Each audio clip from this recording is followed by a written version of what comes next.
afternoon from European Utility Week. With me this afternoon I have Bram Smeets, an associate partner from McKinsey Company.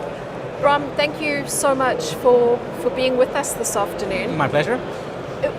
We've had a couple of conversations over the last couple of months with regards to some of the work that you've been doing. And I wanted to specifically ask you about the work that you've done with regards to the electrification of transport. It's a theme that's come up quite a bit over the last couple of hours, and I just wanted to get your input into what does this mean, where is this going? Yeah, no, I think electrification in general, and particularly in the transport space, is actually becoming an increasingly important theme. And where a couple of years ago there was still quite a lot of skepticism around the viability of electrification and transport, particularly for large-scale applications. What we see today is, first of all, in passenger cars, electric vehicles are likely to become cost competitive with conventional cars already in the next 5 to 7 years. What our recent research has shown is that actually the same holds true for trucks and buses. So we see that within now and 8-9 years, we will see a tipping point where an electric truck or an electric bus is actually just cost competitive with its conventional alternative.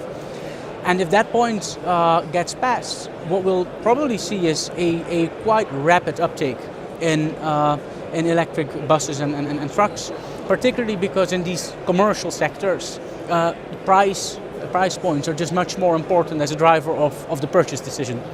Where in passenger cars there's still often some emotional reasons and part arguments that play a role as well. We see in the commercial sectors that's just less so. And that means that electrification of road transport increasingly also is going to contribute to actually major shifts in energy systems.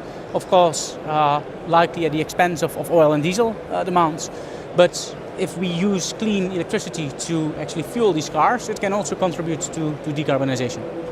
And when you talk about the cost of the vehicle, is that just purely the capital outlay, or is that the kind of lifetime cost and the operational and maintenance costs? That's an excellent question. So the way we look at these is through what we call total cost of ownership analyses. So we take into account both the capital expenditure at the beginning, but also the operational cost, both in terms of fuels, so comparing diesel or gasoline with electricity, but also in terms of maintenance costs that tend to be actually lower for electric cars. Yeah. I suppose the engines tend to be a lot less complex than an internal combustion engine. They are. Simply the number of parts that you need and the number of moving parts in particular is significantly lower for electric vehicles.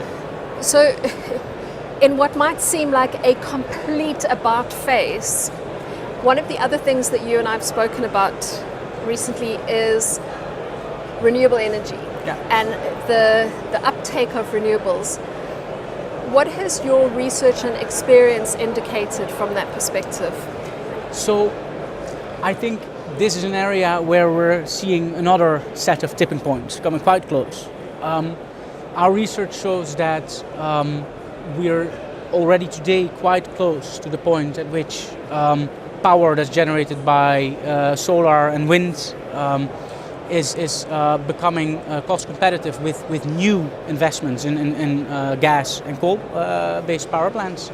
And actually within about 10 to 12 years, we think that the same will be true for existing gas and coal plants. So in other words, if you need a megawatt hour of electricity, it will be more cost competitive or cheaper to do that through investing in a new solar panel or a new wind turbine than to turn on your existing coal or gas plant.